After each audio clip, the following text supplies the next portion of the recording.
Hello friends, welcome back to my channel. इस drama के episode 2 की शुरुआत चोई के फ्लैशबैक से होती है। उससे पता चलता है कि चोई अपनी पढ़ाई कितनी मेहनत से करता था और वह अपनी गरीबी के कारण दिन में केवल एक बार ही खाना खाता। उसके खाने का समय होते ही वह तेजी से भागकर एक स्टोर में जल्दी जल्दी खाना खाने लगता है। उस स्टोर की ओनर उसे आराम से खाने को कहती है और उसे समझाती है कि तुम्हें काम करने के लिए कम से कम 2 बार खाना खाना चाहिए। वह उससे पूछती है, क्या तुम सिविल एग्जाम की तैयारी कर रही हो? चोई बताता है नहीं, उसे अपने डैड के लिए टीचर सर्टिफिकेशन एग्जाम देने हैं क्योंकि उसके पापा ने ज्यादा पढ़ाई नहीं की तो वह उनका सपना पूरा करेगा। वह वुमेन चोई को एक अच्छा बेटा कहती है क्योंकि उसके दोनों बच्चे ही उसकी बातों को बिल्कुल अपोजिट ही करते हैं। तभी चोई के पास कॉल आती है। उसके डैड को किसी बाइक वाले ने टक्कर मारी थी। उसे पता चलता है कि उन्होंने अपना इलाज नहीं करवाया और कहते रहे मुझे दर्द नहीं हो रहा। वे कोई पैसा बर्बाद नहीं करना चाहते थे। इंटरनल ब्लीडिंग के कारण उनकी मौत हो जाती है। उस स्टोर की ओनर चोई को खाना खाने के लिए कहती हैं, पर चोई मना करता है, मैंने खाने के पॉइंट्स यूज कर लिए हैं। वे औरत काफी दयालु थी। वह चोई को अंदर ले जाकर खाना देती है। दरअसल वे औरत हैंगसन की माँ थी। तभी वहाँ हैंगसन बोलते हुए आती है, गैस करो यहाँ कौन है? वे नेशनल एथलीट टीम में सिलेक्ट हो जाती है। उसकी माँ उसे ट्रेनिंग पर जाने के लिए कहती है, पर हैंगसन को घर का खाना ही खाना था। पर उसकी माँ कहती है, ये घर नहीं है, तुम्हें खाने के लिए काम करना होगा। वह उसे खाने की कटोरी को चोई को देने को कहती है, जो वहाँ वह बैठ के रो रहा होता है। हैंगसन चोई को रोता देख सोचती है, ये क्यों रो रहा है? क्या उसे छोड़ दिया गया है या कुछ और? वे धीरे से कहती है, जितना चाहो रो लो। तभी वहाँ एक बच्ची उसके स्टोर के बाहर खड़ी होती है। वह लड़की है ही है जो हैंगसन की बहन उसे छोड़कर चली गई थी। हैंगसन काफी गुस्सा करने लगती है कि जहाँ उसने सारे रिश्ते तोड़ दिए थे तो वह अब हमसे मदद क्यों मांग रही है। हैंगसन की माँ अपनी दूसरी बेटी को देखने जाती है। हेई हैंगसन का हाथ पकड़कर उसे शांत कराने की कोशिश करती है। तभी उसकी माँ का कार से एक्सीडेंट हो जाता है। देन थोड़े टाइम बाद दिखाते हैं हैंगसन का कोच छुट्टी करने के लिए उसे डांट रहा होता है। चोई अपने कोच को समझाती है, जब मेरे भाई का चेकअप हुआ था, आज मेरे भतीजी का बुखार नहीं जा रहा, वह मुझे ढूंढ रही है। उसका कोच हैंगसन को काफी बुरा बोलने लगता है, वे तुम्हारी बेटी नहीं है। अगर तुम्हारी भतीजी मर जाती है तो मैं तुम्हें जाने दूंगा। तुमको एक रास्ता चुनना होगा, तुम्हारी भतीजी या हेडबॉल। हैंगसन उस टीम को छोड़ना चुनती है। उसकी दोस्त की माकर उसे रोकती है, पर वह फैसला ले चुकी होती है। वे हेई को पालने के लिए एक जगह काम करती है। देन हेई को स्कूल से लाने में देरी हो जाती है तो हेई अपनी आंट से खफा हो जाती है क्योंकि उसे हैंगसन को आंट की जगह माँ कहकर बुलाना था। हैंगसन मान जाती है, हेई को अपनी बेटी बना लेती है और उनका रिश्ता माँ बेटी का बन जाता है। देन पर्सन में दिखाते हैं हैंगसन अपने आप को सजा दे रही होती है क्योंकि उसे बुरा लग रहा था कि उसे कैसे हेई के बारे में पता नहीं चला कि उसे एकेडमी जाना है। किम समझाती है कि ये तुम्हारी गलती नहीं है, तुमको कैसे पता चलेगा जब उसने कभी इसका एक्सप्रेस नहीं किया, तुम उसका मन नहीं पढ़ सकती। हैंगसन को लगता था कि वह लकी है क्योंकि हेई को प्राइवेट क्लासेस नहीं चाहिए। वे अपने आप को खास मानती थी, पर वह एक्चुअली में हर किसी की तरह है।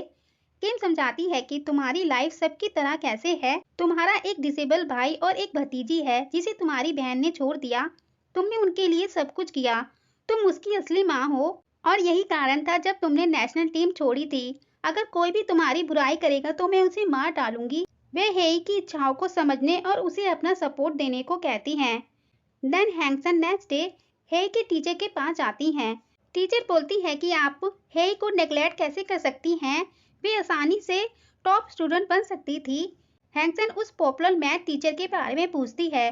टीचर बताती है कि कल से नेक्स्ट कोर्स का एडमिशन शुरू हो रहा है।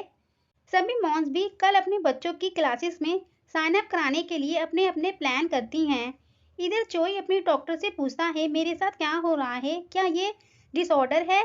मेरा पेट ठीक हो गया और मुझे नींद की गोलियों की जरूरत भी नहीं पड़ी। कल मैंने राहत महसूस की। चोई को यह सब हैंगसन के खाने के बाद इतना अच्छा लगा। डॉक्टर उस लड़की के बारे में पूछती है, क्या वो दिखती है? चोई बताता है, कभी कभी। डॉक्टर का मानना होता है ये तुम्हारा इमोशनल चेंज की नई शुरुआत है। वे बड़े खुश मिजाज से अपने सारे कामों को करता है। वे डोंग से उस स्टोर के बारे में पूछता है कि उस पर नेशनल बेस्ट वेंचर लिखा था। क्या वह स्टोर का नाम है? डोंग बताता है हाँ, लोग इसे इसलिए पसंद करते हैं क्योंकि वे साइड डिश को खुद चुन सकते हैं। चोई भी वहां जाने को कहता है क्योंकि वह खुद साइड डिश चुनना चाहता था। डोंग कहता है जरूर ये आपको पसंद आया होगा क्योंकि जब खाने की बात आती है तो तभी आप अपना टाइम वेस्ट करने से नफरत करते हैं। डोंग अपने आप पर प्राउड करता है। चोई कहता है मेरे डॉक्टर ने मुझे अच्छा खाना खाने के लिए कहा है। मेरा टाइम कीमती है लेकिन मेरी बॉडी पहले आती है। देन उनका एक टॉक शो होता है, उसमें भी वे काफी मजे से करता है, सभी के सवालों का आंसर देता है। चोई के वहाँ काम करने वाली लड़की हेवन भी चोई को ऐसा देख हैरान होती है क्योंकि वे हमेशा बोरिंग शो करते थे। उसे लगता है कि वे ये सब पैसों की वजह से कर रहे हैं। देन वे काम खत्म करके डोंग चोई को हैंगसन के शॉप पर लाता है। वे वहाँ हैंगसन को देखते ही वहाँ से भागकर कार में आकर डोंग से पूछता है कि उस शॉप की ओनर के बारे में बताओ। डोंग ऑनलाइन कस्टमर के पोस्ट पर लिखा पढ़ता है कि वे नेशनल हेडबॉल टीम में हुआ करती थी। उनके पति फिलिस्तीन में एक ताइक्वांडो स्टूडियो चलाते हैं। चोई बढ़ाता है कि वे हेडबॉल प्लेयर है, कोई हैरानी नहीं है इसलिए वह इतनी तेज थी। डोंग पूछता है क्या आप उसे जानते हो? चोई इस बात को पूछने के लिए मना करता है और यहाँ फिर कभी नहीं आने के लिए भी मना करता है। तभी हैंगसन आकर गाड़ी को उसकी शॉप के सामने पार्क करने से मना करती है। डोंग वहाँ से गाड़ी लेकर निकल जाता है। देन हैंगसन अपना कल का प्लान बताती है कि 10 बजे साइन अप शुरू होगा लेकिन मैं 7 बजे तक लाइन में लग जाऊंगी तो कल शॉप देर से खुलेगी। तुम्हें किराने की खरीदारी करनी है और साइड डिश तैयार करना है। वे जेबू को भी हेल्प करने को बोलती है पर जेबू मना करता है कि उसे 8 बजे टहलने जाना है। पर हैंगसन जेबू को 10,000 वॉन देकर मना लेती है। देन चोई दूसरी शॉप से खाना खरीद कर खाता है पर वह उसे खा नहीं पाता और उल्टी कर देता है। आगे दिखाते हैं सियोन घर आता है तो उसकी मॉम पी रही होती है, जिसे देख सियोन पूछता है आप अभी तक सोई नहीं? उसकी मॉम बताती है मैं सो नहीं पा रही थी इसलिए मैंने पी। सियोन अपनी माँ के लिए शहद वाली चाय बनाता है। तभी सियोन की माँ उसे गले लगाकर रोते हुए बताती है कि तुम्हें पता है कि मेरे पास सब कुछ तुम हो, अगर तुम्हें कुछ हुआ तो मेरी जीने की इच्छा नहीं होगी। वे उसे कमरे में जाने को कहती है। वे कबर्ड में कुछ पैसे रखकर चली जाती हैं। तभी वहाँ सियोन का बड़ा भाई आकर उन पैसों को ले लेता है पर अभी भी हमें उसका फेस नहीं दिखाते। मॉर्निंग होती है तो चोई को भूख लगी होती है। इधर सभी मॉम जल्दी जल्दी उठकर अपने बच्चों के एडमिशन कराने के लिए निकलती हैं। हैंगसन भी पूरी तैयारी के साथ बोलते हुए निकलती है कि जो भी मेरी बेटी के एजुकेशन के लिए संभव होगा मैं वो करूंगी। तभी वहाँ चोई अपना लुक चेंज करके वहाँ खाना लेने आता है।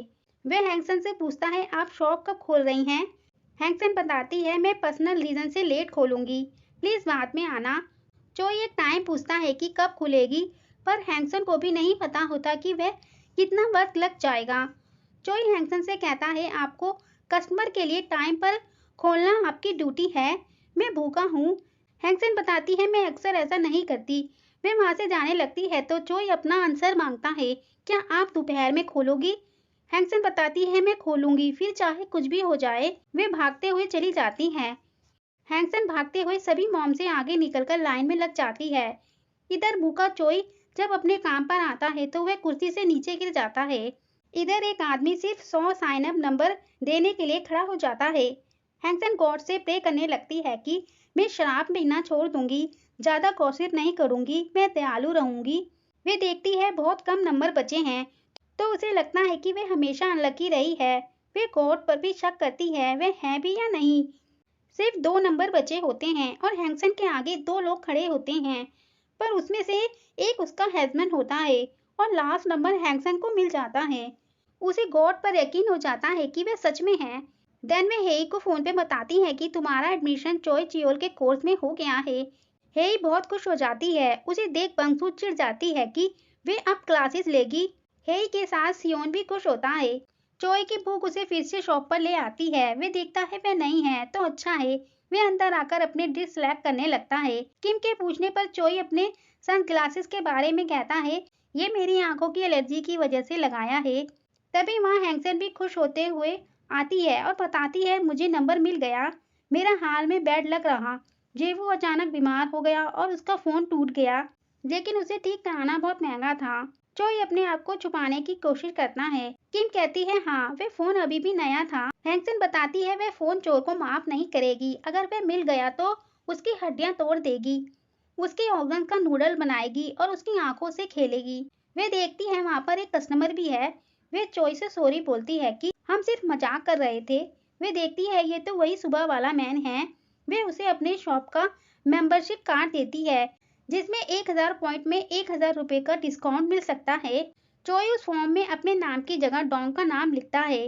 देन बाहर आकर वे अपना खाना खाते हुए उसे बड़ा टेस्टी और फ्रेश बताता है। देन कहता है अगर उसका खाना इतना अच्छा है तो वे क्यों नहीं है, और उसके पास नए फोन के लिए पैसे नहीं है। इधर किम हैंगसन को बताती है कि वे सन ग्लासेस वाला गाय तुम्हें बहुत ध्यान से देख रहा था। हैंगसन पूछती है क्यों। किम बताती है इडियट, क्योंकि वह तुम्हें लाइक करता होगा। मुझे डेटिंग में महारत हासिल है, मैं देखते ही पहचान जाती हूँ। हैंगसन कहती है अच्छा बकवास, तुम उन लोगों के साथ कभी बाहर नहीं गई जिनसे तुम फ्लर्ट करती थी। साथ ही तुम वही हो जिसने मुझे मैरिज वुमन में बदल दिया। तुमने ही अफवाह फैलाई थी कि मेरे हस्बैंड फिलिस्तीन में है। किम बताती है क्योंकि वह इसलिए था, सभी मॉम्स तुमको सिंगल मॉम होने के बारे में गपशप करती थी। जब मैंने उन्हें ये झूठ बताया तभी से उनके मुंह बंद हो गए। हैंगसन कहती है तो मुझे किसी मैन के साथ इन्वॉल्व मत करो क्योंकि लोग सोचते हैं मैं मैरिड हूँ। हेई आकर अपनी माँ को थैंक यू बोलती है और उसके लिए कुछ मीठा खाने को देती है और उसे अभी खाने को कहती है क्योंकि वह एक ही था, वे किम के लिए नहीं ला पाई। देन दिखाते हैं पंक्सु अपनी माँ से पूछती है क्या आपको पता था कि मिस्टर चोई की कोर्स में हेई ने भी एडमिशन लिया है, क्या आपने उनको मिस्टर चोई की क्लासेस के बारे में बताया था। उसकी माँ बोलती है मुझे उनके बारे में बताने की जरूरत नहीं है, सब उन्हें जानते हैं। वे पंक्सु से कहती है तुम मुझसे ज्यादा होशियार हो तो तुम साइड डिश स्टोर की बेटी से क्यों परेशान हो। बंसु का एक पास दिखाते हैं।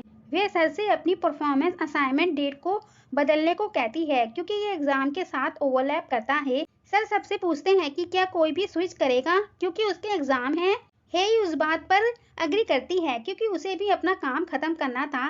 तभी से पंक्सु को लगने लगा कि हेई अच्छे होने का दिखावा करती है।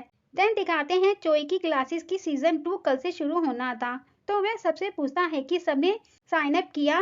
सभी हाँ कहते हैं, वह लड़की भी। चोई वहाँ से निकलता है पर इस बार डोंग सभी लड़कियों को वहीं रोक देता है। चोई डोंग को बताता है उसने भी साइन अप किया है, वे मेरे सामने बैठती है जिससे मैं पागल हो जाऊंगा। डोंग बताता है मुझसे गलती हो गई, मुझे उसे ब्लैकलिस्ट में डालना था। वे कुछ दिनों से नहीं आई थी तो उन्हें लगा कि सब क्लियर है। देन चोई डोंग को घर जाने को कहता है, वे खुद ड्राइव करेगा। उसने डोंग से एक नया फोन मंगाया था जिसे लेकर वह निकलता है।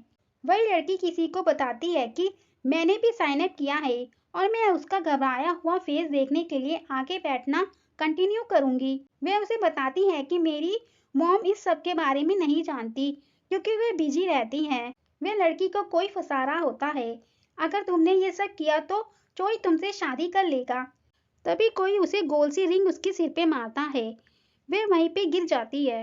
आगे दिखाते हैं किम किसी को डेट करने के लिए पहले निकल जाती है। हैंगसन शॉप का सामान समेट रही थी तभी चोई अपना डिनर लेने आता है। हैंगसन चोई को 2000 वोन का डिस्काउंट देती है क्योंकि वह लास्ट कस्टमर था। चोई अपना पे करने के बाद वह फोन हैंगसन को देते हुए बताता है कि मेरा फ्रेंड फोन बेचता है और उसके पास एक एक्स्ट्रा था, मैं इसे तुमको इस स्टोर के नए मेंबर के रूप में दे रहा हूँ। वह देते ही वहाँ से चला जाता है। हैंगसन कुछ बोल नहीं पाती। नेक्स्ट डे किम कहती है देखो मैंने तुमको कहा था कि मैं तुम में इंटरेस्टेड था। हैंगसन कहती है शायद रैली में एक एक्स्ट्रा फोन हो इसलिए दिया। किम कहती है इडियट मत बनो, तुमको वह 1 मिलियन से अधिक कीमत वाला नया फोन देगा, तुम बहुत भोली हो। शुरुआत में तुम्हें एक बड़ा गिफ्ट देने में उसने हेजिटेट नहीं किया, वे बड़ा बोल्ड और स्ट्रेट फॉरवर्ड है। हैंगसन कहती है मैं इसे वापस दे दूंगी। किम हैंगसन को समझाती है कि क्या तुमको डेट करने की कोई इच्छा नहीं है और बाद में शादी कर लो, हेई की माँ बनकर नहीं बल्कि हैंगसन बनकर। हैंगसन बताती है ऑफ कोर्स मैं डेट करना चाहती हूँ और शादी भी, मैं भी ग्रेजुएट स्कूल जाना चाहती हूँ और पढ़कर सर्टिफिकेट लेना चाहती हूँ, लेकिन पहले मुझे हेई को यूनिवर्सिटी भेजना चाहिए और जेबू के लिए एक अच्छा जीवन बनाना चाहिए। किम कहती है तुम जब तक तो बूढ़ी हो जाओगी। हैंगसन अपने कपड़े चेंज करने अंदर आती है। वे किम की बातें सोचकर अपने आप को तैयार करने लगती है, पर फिर उसे हेई की याद आती है कि उसे एडमिशन के लिए पैसे जमा करने हैं। देन दिखाते हैं स्कूल में मैथ क्लासेस चल रही थी। सभी बच्चों को बोर होता दिखाते हैं। सर की नजरें बंसू पर पड़ती है, जो चोई चियोल की सीजन 1 की टेक्स्ट बुक पर अपना काम कर रही थी। सर क्लास के बाद बंसू से पूछते हैं, क्या मेरे लिए तुम्हारी कोई रिस्पेक्ट नहीं है? क्लास के टाइम तुम अपनी एकेडमी का काम कर रही थी। बंसू कहती है, जो आप पढ़ा रहे थे वो मुझे पहले ही आता है, वह मैंने मिडिल स्कूल में सीखा था। सर पूछते हैं, अगर तुम पढ़ाई में इतनी अच्छी हो तो तुमने एग्जाम में पूरे मार्क्स क्यों नहीं लाई? क्या उस एकेडमी वाले आदमी ने तुम्हें नहीं सिखाया? बंसू गुस्सा करने लगती है कि उस आदमी का नाम मिस्टर चोई चियोल है। सर ये सुनकर कहते हैं, अगर मैंने फिर से तुम्हें उसकी टेक्स्ट बुक पर काम करते देखा तो मैं तुम्हारे पेरेंट्स को बुला लूंगा। वे उसे 10 पेनल्टी पॉइंट्स देते हैं। वही सर जोंग और चोई को एक ही मैथ की बुक को उठाते हुए दिखाते हैं। चोई उस जोंग सर को पहचानता है। देखने से लगता है उन दोनों के बीच कोई पुरानी दोस्ती या दुश्मनी है। जोंग सर चोई से कहते हैं, सुबह शाम बस मैं तेरा चेहरा देखता हूँ, यहाँ तक कि पेंसिल केस से लेकर गिलास तक तुम हर चीज बेचते हो। चोई हाँ करके जोंग सर से पूछता है, तुम कौन से स्कूल में काम करते हो? उर्मी हाई स्कूल में। जोंग सर कहता है, तुम मेरे साथ कभी खाना नहीं खाओगे क्योंकि मैं पास में ही काम करता हूँ। चोई को पुरानी बात बताते हैं कि जब तुम्हारी बात आती है तो मुझे दुख होता है, लेकिन मुझे लगता है कि पैसों से तुम खुशियाँ नहीं खरीद सकते। वे चोई से पूछते हैं, तुम इतने दुबले क्यों हो गए? जब तुम सियोल में रहते थे तो तब तुम एक दिन में एक बार खाने का खर्चा उठा सकते थे और तुमने सपने के बदले पैसों को चुना। तुमने ऐसा किया जो नहीं करना था और कुत्तों की तरह काम किया। वे पूछते हैं कि क्या तुम्हें लगता है कि तुमने जो किया वह बेकार है? चोई कहता है, मुझे इस बारे में कुछ नहीं पता था कि उस टाइम क्या हुआ था। जोंग सर बोलते हैं कि इस इंसिडेंट से स्टूडेंट की मौत हो गई, उसका पूरा परिवार बिखर गया। तुम्हें कम से कम गिल्टी फील करना चाहिए। और जब सियोक की माँ मरी थी तब तुमने फोन भी नहीं किया। हर कोई बात कर रहा था कि तुम कितने बुरे आदमी हो। देन चोई गाड़ी चलाते वक्त पुरानी बातें सोचता है। तभी अचानक उसके सामने वही लड़की सियोक दिखती है। पास में दिखाते हैं कि चोई उस लड़की पर चिल्लाते हुए पूछता है, क्या इसलिए तुमने उसका नंबर मांगा था? तुम्हें ऐसा नहीं करना था, यह सही नहीं है। देन वे उसकी अस्थियों को देखने आता है। इधर हैंगसन चोई का इंतजार करके स्टोर बंद कर देती है।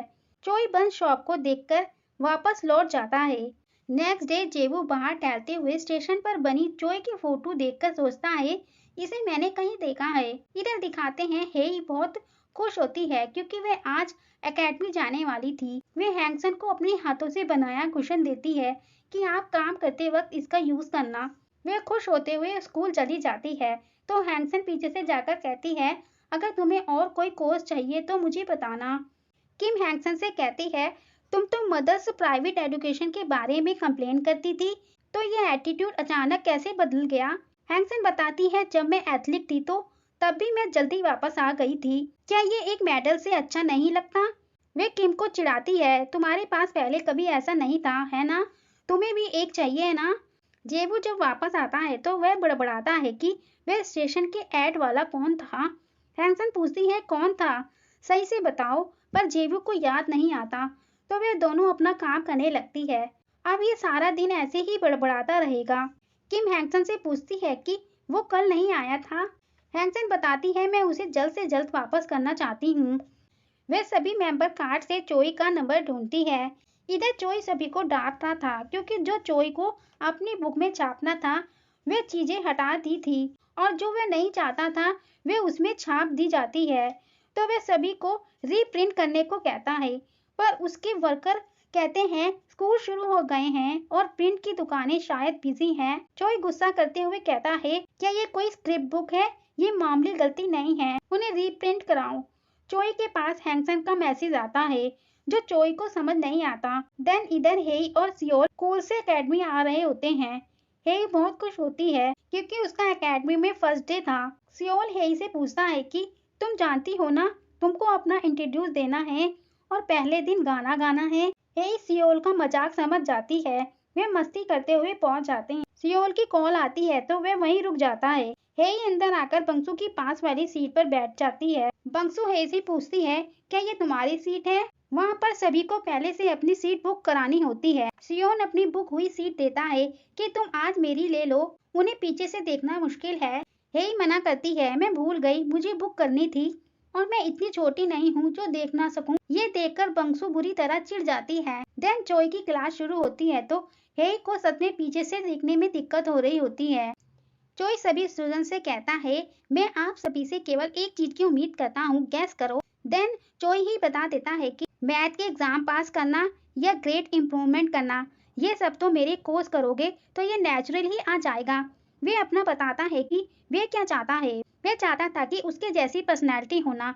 वे बताता है कि इसलिए मैं अपनी कोर्सेज की तैयारी के लिए खाना छोड़ता हूँ और कम सोता हूँ। यहाँ तक कि जब वह उनसे बोल भी रहा होता है तो उसे खुद इतनी क्यूरियोसिटी हो रही होती है। वह सभी को फोन से खेलना बंद करके उसकी तरह डेस्परेट हो जाने को समझाता है। क्लासेस ओवर होने के बाद हेई घर आती है तो वह बहुत खुश होती है। वे एकेडमी की सारी बातें बताती हैं। वे चोई की बहुत तारीफ करती हैं कि वे ईमानदारी से सरप्राइजली शांत और करिश्माई थे। किम हेई से पूछती है, क्या वह हैंडसम है?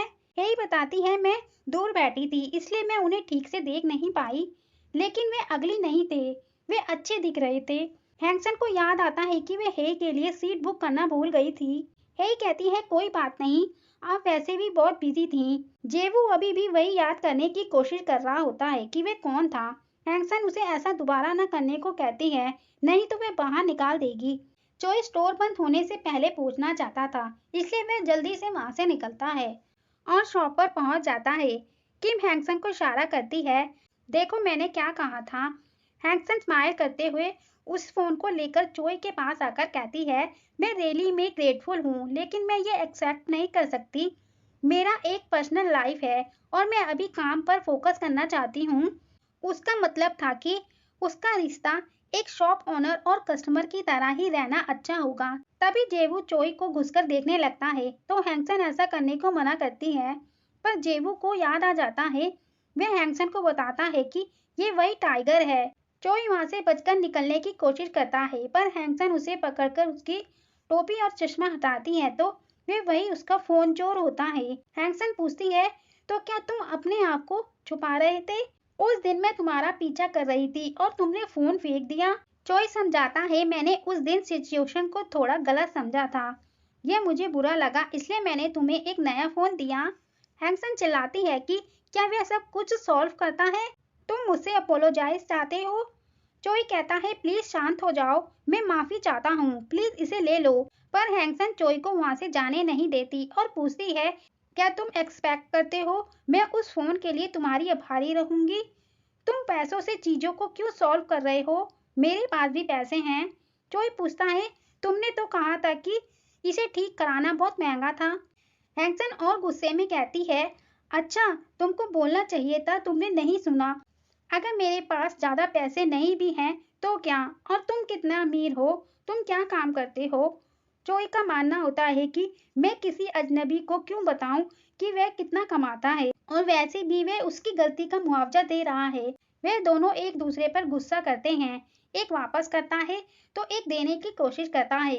तभी वहाँ कोई उसकी शॉप के कांच पे रिंग मारता है। वे सभी डर जाते हैं।